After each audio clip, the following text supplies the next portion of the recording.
నమస్తే, welcome back to IT media. నేను మీ Jhansi.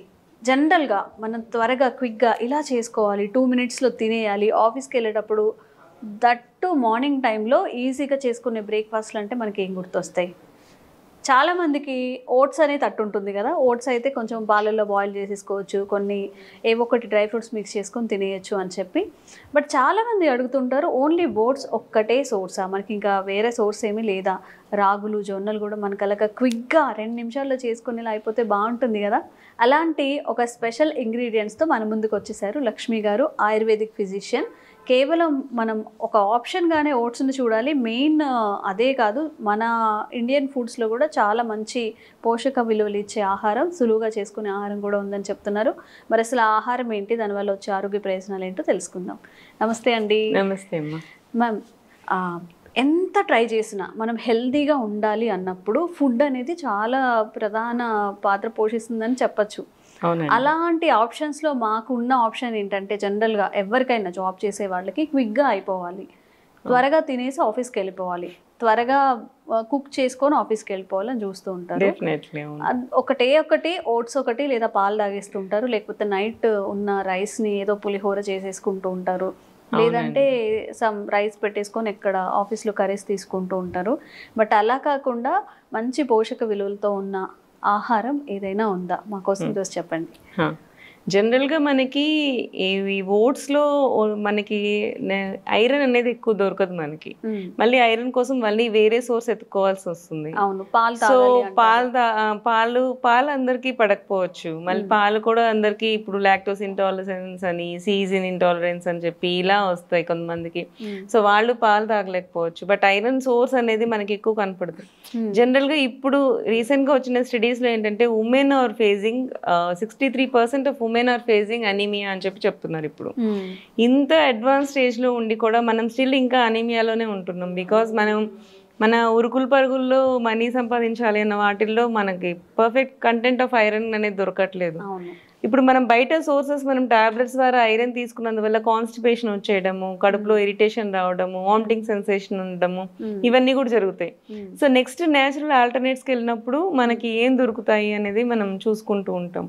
So రాగులు is the next better option అనే ఐరన్ సోర్స్ విత్ మనకి లో క్యాలరీ కావాలి, వెయిట్ పెరగకూడదు, ఐరన్ సోర్స్ ఉండాలి, మనకి హెల్దీగా ఉండాలి అనుకున్నప్పుడు రాగులకే వెళ్ళిపోతుంటాం. కానీ రాగుల్లో మనకి ఏంటి అంటే, మనకి ఇంతకుముందు మన ఐ డ్రీమ్స్లో కొంతమంది డౌట్స్ అడుగున్నారు. వాళ్ళు ఒకళ్ళు అడిగారు అనమాట. సో రాగులు నేను తీసుకుంటుంటే అసిడిటీ ప్రాబ్లం వస్తుంది, మనం దానికి ఏం చేయగలగము అని చెప్పి అడిగారు. మనకి ఇంతకుముందు మనకంటే ఎలా తీసుకోవాలన్న పద్ధతి తెలియక ఇలా మాట్లాడుతున్నారు జనరల్గా. సో అవి ఎలా మనం కాంపెన్సేట్ చేసుకోవచ్చు, వాళ్ళకి డౌట్ క్లియర్ అవుతుంది మన ఐ డ్రీమ్స్ ద్వారా. సో అది క్లియర్ చేస్తూ నేను ఇవాళ మీ దగ్గర ఒక 2 ఇంగ్రీడియంట్స్ తీసుకొచ్చాను. ఇది ఒకసారి చూడండి. ఇవి యాక్చువల్గా నేను ఫస్ట్ చూసినప్పుడు ఏంటో అర్థం కాలేదు. ఇప్పుడు మనకి ఎట్లా అయితే అటుకులు ఎలా ఫామ్ చేస్తారో, రాగులతో ఇట్లా రాగి ఫ్లేక్స్ లాగా, అంతే కదా మేడం? అవునండి, అవును. ఓకే, అవి జొన్నలతో ఫ్లేక్స్. జొన్నలు అసలు మంచి ఆప్షన్స్. జనరల్గా మనం జొన్నలు కానీ రాగులు కానీ కుక్ చేసుకోవాలి అంటే ముందు రాత్రంతా నానబెట్టుకోవాల్సి ఉంటుంది. ఉడకడానికి ఒక 40-45 మినిట్స్ పడుతుంది. సో ఇప్పుడున్న మన బిజీ లైఫ్ లో ఇంతసేపు టైం స్పేర్ చేసి మనం వండుకోవడం అనేది చాలా కష్టమైన ఆప్షన్ లాగా తయారవుతుంది. సో మనకి ఇలాంటి వాళ్ళకి మనకి ఈజీగా ఎలా చేసుకోగలము అనే దానికోసమే ఇవి ఈ మధ్య తయారవుతున్నాయి. ఇవన్నీ ఇంతకుముందు చాలా రోజులు నుంచి, చాలా ఇయర్స్ నుంచి ఉన్నాయండి ఇవి. బట్ చాలా మందికి తెలీదు, ఇట్లాంటివి కూడా మన మార్కెట్ లో దొరుకుతాయని చాలా మందికి తెలీదు. సో దాని గురించి ఇవాళ తీసుకొచ్చాను. వీటిని ఎలా తినొచ్చండి? మనము ఓట్స్ ఎలా అయితే మనం ఉడకబెట్టుకొని తింటామో, ఈ పాలల్లో ఉడకబెట్టుకొని తింటామో, ఇది కూడా మనం ఏంటి అంటే అటుకులు అన్నంకి ఎంత డిఫరెన్స్ ఉంటుంది. దానికి మనం సన్ లైట్ లో వేడి చేసి అలా అంటే స్లో హీటింగ్ జరుగుతుంది అనమాట. సో డైరెక్ట్గా దానికి కూడా ఐరన్ కంటెంట్ ఎక్కువ ఉంటుంది. అన్నం కంటే అటుకుల్లో ఎక్కువ ఐరన్ కంటెంట్ ఉంటుంది. కానీ రెండు సోర్స్ ఆఫ్ బియ్యం అనేది సేమ్. బికాస్ ఆ ప్రాసెస్ మనం ఏదైతే చేస్తున్నామో, ఎండబెట్టే ప్రాసెస్ ఏదైతే చేస్తున్నామో దాని ద్వారా దాంట్లో మైక్రో న్యూట్రియంట్స్ కూడా పెరుగుతాయి అనమాట. సో అలా చేసుకున్నందువలన అటుకులు is better option when compare to rice అంటాం. లో కెలరిక్ కూడా అయిపోతుంది బికాస్ ఆ ప్రాసెస్ జరుగుతున్నప్పుడు కెలరీస్ తగ్గిపోతాయి అనమాట. సేమ్ అట్లానే రాగుల్లో కూడా అంతే అనమాట. సో ఐరన్ కంటెంట్ ఇంకా ఎక్కువ అవుతుంది. ఈజీగా కుక్ చేసుకోవచ్చు ఇలా ఫ్లేక్స్ లాగా ఉన్నప్పుడు. మీరు ఓట్స్ తీసుకున్నప్పుడు హై ఫైబర్ ఉంటాం తప్ప దాంట్లో ఐరన్ సోర్స్ అనేది మీకు కనపడదు.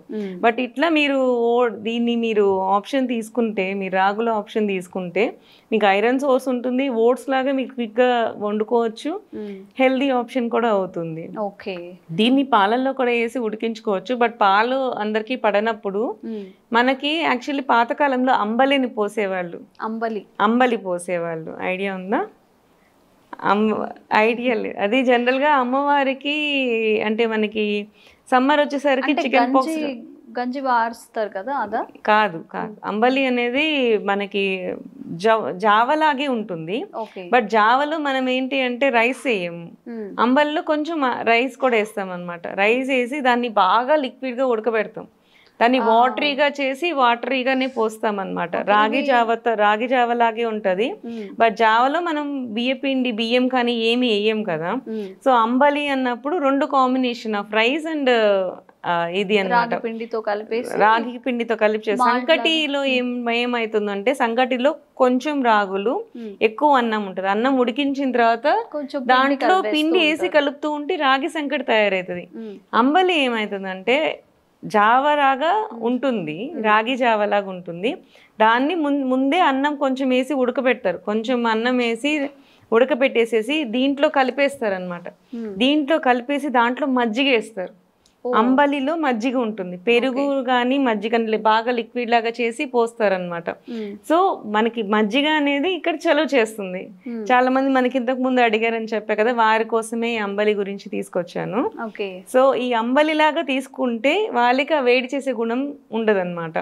జనరల్ గా అందరికీ వేడి చేయదు. జనరల్ గా మనకి పిత్త ప్రకృతి, వాత ప్రకృతి, కఫ ప్రకృతి ఇలా చెప్పుకుంటూ వస్తాం కదా. జనరల్ గా ఏంటంటే ఇలా హీట్ చేసే బాడీ ఉన్న వాళ్ళకి వేడి చేస్తుంది రాగి అనేది. సో కొంతమందికి ఉంటుంది. అలాంటి వాళ్ళు హెల్దీ ఆప్షన్కి వెళ్ళాలి అనుకున్నప్పుడు ఈ అంబలి తీసుకుంటే వాళ్ళకి హెల్దీ సోర్స్ అవుతుంది. మనకి మంచి బెనిఫిట్స్ కూడా వస్తాయి, ఐరన్ బెనిఫిట్స్ కూడా వస్తాయి అన్నమాట. ఓకే. అండ్ ఇప్పుడు జొన్నలతో కూడా మనం అలాగే చేసుకోవచ్చు. జొన్నలు కొంచెం బాయిల్ చేసేసుకొని పాలతో తినేయచ్చు. అవును. ఉప్మా చేసేసుకోవచ్చు అండి. ఉప్మా చేసుకోవచ్చు. అన్ని వెజిటబుల్స్ యాడ్ చేసుకొని నార్మల్ గా బాయిల్ చేసుకొని కర్రీతో తినేయచ్చా? తినేయచ్చు. ఈజీ. అంటే యాక్చువల్లీ మనకి జొన్నలు నానబెట్టడం అనేది ఒక పెద్ద ప్రాసెస్. నైట్ మర్చిపోతూ ఉంటాం, అదొకటి. అండ్ ఇవన్నీ కూడా చేసుకునేదానికి కొంతమంది సాఫ్ట్వేర్ కూడా కంటిన్యూషన్ అవ్వకపోవచ్చు. సో అలాంటి వాళ్ళ కోసమే ఇది easy to digest and easy to prepare అన్నట్లు మనకి ఈ ఆప్షన్స్ కూడా ఉన్నాయి అన్నమాట. ఓకే. సో అలాగా కొంతమంది జొన్నలు నైట్ ముందు పెట్టుకోవాలి, ఉడకడానికి కూడా చాలా సేపు పడుతుంది, ఇవన్నీ మేము చేసుకోలేము అని చెప్పినప్పుడు ఇవి సెకండరీ ఆప్షన్స్. వెళ్ళేప్పుడు ఇంత ప్రాసెస్ పెట్టుకోవాలంటే కుదరదు, కష్టం. కొంచెం ఒక హాఫ్ అన్ అవర్లో మొత్తం అయిపోయేలాగా ప్లాన్ చేసుకుంటారు కాబట్టి కొంచెం ఇది ఎక్కువ ప్రాసెస్లో ఉంటుంది. బట్ ఇప్పుడు ఈ రాగి ఫ్లేక్స్ వీటితో మనం చక్కగా మంచిగా ప్రిపేర్ చేసుకోవచ్చు, ఏది కావాలన్నా కానీ చేసుకోవచ్చు అండి. ఈజీగా ఉడికిపోతుంది కూడా మనకి. ఓకే. ఇది ప్రాసెస్ చేసి వచ్చింది, ఎండలో ఎండి వచ్చింది కాబట్టి దీనికి ఇంకా ఎక్కువ గుణాలు ఉంటాయి. అటుకుల్లో ఎంత మంచి గుణాలు ఉన్నాయో వీటిల్లో కూడా అంతకంటే మంచి గుణాలు వస్తాయి మనకి చేసే ప్రాసెస్ వల్ల. సో ఈ రాగి ఫ్లేక్స్ ఇంకా జొన్నలతో చేసినవి కూడా మనం ఈజీగా ప్రిపేర్ చేసుకోవచ్చు. నిజంగానే ఉరుకులు పరుగుల జీవితం, కానీ ప్రోటీన్స్ కావాలి, హెల్దీ ఫుడ్ తినాలి అన్నప్పుడు మనం కూడా వెతుక్కుంటూ ఉండాలి. ఎలా మనం ఈజీ వేలో ఈ పొట్టుతో తీసుకునే ధాన్యాలు ఏవైతే ఉన్నాయో వాటిని మనం ఎక్కువగా మన డైట్ లో కూడా ఇంక్లూడ్ ఇవి క్షుద్ర ధాన్యాలు అంటాం. యాక్చువల్లీ క్షుద్ర ధాన్యాలు అంటాం. క్షుద్రం అంటే చిన్నవి అని. జనరల్ గా శాలి మనకి 5 ధాన్యాలు ఉంటాయి. శాలి, షష్టిక ఆ టైప్ ఆఫ్ ధాన్యాలు ఉంటాయి. శాలి ధాన్యం అంటే రైస్ వెరైటీస్ అన్నమాట. సో క్షుద్ర ధాన్యాలు అంటే రైస్ వెరైటీస్ లో చిన్నది నెక్స్ట్ ఆప్షన్ లాగా వస్తాయి అన్నమాట. జనరల్ గా అసలు చెప్పాలి అంటే యాజ్ పర్ ఆయుర్వేద చెప్పినప్పుడు మెయిన్ సోర్స్ ఆఫ్ ఫుడ్ అన్నప్పుడు మాత్రం అన్నమే చెప్తామండి. ఆ అన్నమే తీసుకోవాలి ఎవరైనా సరే. ఇవి హై ఫైబర్ ఉంటుంది, అందరికీ అరగదు. ప్లస్ మళ్ళీ నార్మల్ పీపుల్ ఎవరైతే పిల్లలు and day to day citizens ఉంటారు కదా, వాళ్ళకి ఏం డిసీజ్ లేని వాళ్ళకి కంపల్సరీ క్యాలరీస్ ఎక్కువే కావాలి. అలాంటి వాళ్ళకి ఇవి మనం ఇవ్వకూడదు. జనరల్ గా ఏంటంటే హెల్దీ అని చెప్పి వీటినే తినేస్తూ ఉంటారు, కానీ వీటిలో హై ఫైబర్ వల్ల కూడా కొన్నిసార్లు మోషన్స్ అవుతాయి వాళ్ళకి, IBS వచ్చేది కూడా ఉంటుంది. హెల్దీ వాళ్ళకి అంటే డయాబెటిక్ వాళ్ళు, లేకపోతే ఒబేస్ ఉండే వాళ్ళు, ఇట్లాంటి వాళ్ళే ఎక్కువ రాగులు అవి తీసుకోండి. వీక్లీ వన్స్ హెల్దీ వాళ్ళు హెల్దీ కావాలనుకున్నప్పుడు, జనరల్ గా లావుగా వాళ్ళకి మనం చీట్ డైట్ ఎలా అయితే చేస్తామో, సన్నగా ఉన్న వాళ్ళకి హెల్దీ డైట్ అని ఒక రోజు ఇలా తీసుకోండి, అంతేకాని ఇలా అది హెల్దీ కదా అని చెప్పి రోజు ఇవి తీసుకుంటే కూడా మోషన్ ప్రాబ్లమ్స్ అవి వస్తాయి. నమస్తే అండి. నమస్తే అండి. అంటే మనకి ఇంట్లో ఉండే కొన్ని రకాల మొక్కలే మనకు ఔషధాలుగా ఉపయోగపడుతుంటాయి. అందులో భాగంగా తీసుకుంటే తమలపాకు. ఎక్కువగా మనకు కొంచెం కాఫ్గా అనిపించిన సందర్భాల్లో తమలపాకుతో చిన్న చిన్న రెమెడీస్ చేసుకొని దాని నుంచి ఉపశమనం పొందాలని చూస్తూ ఉంటాం. ఇంకా తమలపాకుతో చాలా మంచి లాభాలు ఉన్నాయని చెప్పి చాలా రకాలగా మనము ఉపయోగిస్తామని చెప్పి అంటూ ఉంటారు. ఎలా ఉపయోగించుకోవచ్చు తమలపాకుని ఇంకా మనం? సో మీరు చెప్పిన రెమెడీ నుంచే స్టార్ట్ చేద్దాం, ఎందుకంటే మేబీ కొంతమందికి తెలియదేమో, ఒకసారి జస్ట్ రిమైండ్ చేద్దాం, గుర్తు చేద్దాం. తమలపాకు నిజంగానే అంటే ఇప్పుడు కొంతమందికి పొడి దగ్గు కూడా వస్తుంటుంది కదా, కఫం దగ్గు అంటే సరే ఓకే ఏదో చేయొచ్చు రెమెడీ, మిరియాల పాలు లేదా మిరియాల రసం అలా తీసుకోవచ్చానంట. ఒకవేళ పొడి దగ్గు వస్తే ఏం చేయాలని చాలా మందికి తెలియదు, మళ్ళీ ఒక సిరప్ తీసుకొని వెళ్ళాలి, మెడికల్ షాప్కి వెళ్ళి సిరప్ తెచ్చుకోవాలనుకుంటారు. అలాంటి వాళ్ళకి ఈ తమలపాకు చాలా బాగా హెల్ప్ అవుతుంది. పూటకు ఒకటి చెప్పిన 3 పూటలు ఒక్కొక్కటి అలా ఒక 2 రోజులు 3 రోజులు తిన్నామంటే ఆ పొడి దగ్గు కూడా తగ్గిపోతుంది. ఒకవేళ చిన్నపిల్లలకి ఒకవేళ కఫం వచ్చింది అనుకోండి, చిన్నపిల్లలు కదా, వాళ్ళకి కూడా చిన్నప్పుడే మనం ఈ డ్రగ్స్ కెమికల్స్ ఎక్స్పోజర్ అంత మంచిది కాదు. సో వీలైనంత వరకు హోమ్ రెమెడీ పాటించడం మంచిది. ఒకవేళ కఫం పట్టింది అని అంటే ఈ సిరప్ తెచ్చి వేయకుండా, ఎందుకంటే మీరు రీసెంట్గా ఒకవేళ న్యూస్ చూస్తుంటే ఫ్యూ మంత్స్ బ్యాక్ కూడా ఆ లేబుల్ మారిపోవడం వల్ల పిల్లలకి వాడే ఆ దగ్గు సిరప్ అంటే అందులో మెడిసిన్ మారిపోయింది, వేరేదేదో దగ్గు సిరప్ కింద లేబుల్ అయిపోవడం వల్ల రావడం వల్ల కొంతమంది పిల్లలు ప్రాణాలు కోల్పోయారని. సో అంత అంటే ఏదైనా డేంజర్. ఇప్పుడు మనం వాడుతున్న మెడిసిన్ చాలా వరకు సైడ్ ఎఫెక్ట్స్ ఉన్నది. ఎప్పుడు మనకి న్యాచురల్గా ఉన్న దేవుడిచ్చిన మెడిసిన్లే బెటర్. యాజ్ అంటే నేను ఇంగ్లీష్ మెడిసిన్ చదివి నేనే డాక్టర్, నేనే చెప్తున్నాను ఈ విషయం. అంటే అది చదవబట్టి నాకు తెలిసింది, ఓహో దీనివల్ల ఇంత సైడ్ ఎఫెక్ట్స్ ఉన్నాయా, దీంట్లో దీనికి క్యూర్స్ లేవా, ఓన్లీ ఇంతేనా అని. సో అందుకనే మనం ఎప్పుడు దాని తర్వాత నేను అందుకనే న్యాచురోపతి ఆయుర్వేదిక్ సైడ్ వెళ్ళింది అదే కారణం అన్నట్లు. సో ఇకపోతే ఈ తమలపాకుని మనం పెనం మీద జస్ట్ వేడి చేసి కొంచెం ఊరికే అలా వేడి చేసేసి మనం దానికి ఆముదం ఏదైనా రాసి మనం చిన్నపిల్లలకి చెస్ట్ అంటే పెద్దవాళ్ళు కూడా అంతే చెస్ట్ ఏరియాలో పెడితే కనుక ఈ లంగ్స్లో ఉన్న ఇన్ఫెక్షన్ ఏదైతే కఫం నిమ్మ నీరు ఏది పట్టేసిందో అది ఎక్స్పెక్టోరెంట్ కింద పనిచేస్తుంది అనమాట. అంటే ఏదో మనం ఒక దగ్గు టానిక్ తెచ్చుకుని వేసుకున్నట్టే ఇది చేయడం వల్ల అది క్లియర్ అవ్వడం మొదలవుతుంది. అదొక మంచి రెమెడీ. తర్వాత దీన్ని బీటిల్ లీఫ్ తమలపాకు టీ కింద కూడా వాడుకోవచ్చు. లైక్ ఏం లేదు, వేడి నీటిలో కొంచెం తమలపాకు 1 లేదా 2 వేసి మనం కొంచెం బాగా మరగబెట్టి నిమ్మరసం పిండుకొని లేదా తేనె యాడ్ చేసుకోవచ్చు. ఇంకొకటి, తేనె వేడిగా ఉన్నప్పుడు యాడ్ చేయకూడదు. మేబీ కొంతమంది తెలిసే ఉండొచ్చు ఈ విషయం. అది వేడిగా ఉన్నప్పుడే కలిపితే మనకి ఏమంటారు పాయిజన్ లెక్క, మనకి విష పదార్థం లెక్క బాడీలో. సో గోరువెచ్చగా అయిన తర్వాతే కలపాలి. అది నిమ్మరసం వాటర్లోనైనా లేకపోతే ఎక్కడైనా సరే కలపకూడదు. సో అదొక్కటి గుర్తుపెట్టుకోండి. సో తేనె కలిపి ఇలా బీటిల్ లీఫ్ టీలా తీసుకోవచ్చు. సో సరే, దీనివల్ల వచ్చే ఉపయోగాలు ఏంటి అని అంటే ఇప్పుడు మనకి ఒకటి దగ్గు లేకపోతే ఈ కఫం వాటి గురించే కాకుండా బేసికలీ దీంట్లో చాలా చాలా న్యూట్రియంట్స్ ఉంటాయి. అంటే ఏమంటారు, పొటాషియము, నికోటినమైడ్, సో జింక్, ఇలాంటివన్నీ కూడా మనకి చాలా పోషకాలు ఉన్నాయి. అండ్ ఈవెన్ మంచి రిచ్ సోర్స్ ఆఫ్ కాల్షియం. ఇప్పుడు బోన్స్ అరిగిపోయాయనో, జాయింట్ పెయిన్స్ వస్తున్నాయనో, లేకపోతే స్పాండిలోసిస్ ప్రాబ్లమ్స్ ఉన్నాయి అలా అనేటప్పుడు బేసికలీ పెయిన్ రిలీవింగ్కి ఇప్పుడు కాల్షియం ట్యాబ్లెట్ అనేది యూస్ఫుల్. అంటే వన్ ఆఫ్ ది ఇప్పుడు మన పెయిన్ కిల్లర్తో పాటు మేము ప్రిస్క్రైబ్ చేయాలంటే ఒక కాల్షియం కూడా పెట్టి ఇవ్వాల్సి వస్తుంది. ఎందుకంటే అది పెయిన్ రిలీఫ్ ప్రాపర్టీ కూడా కాల్షియంకి ఉంటుంది.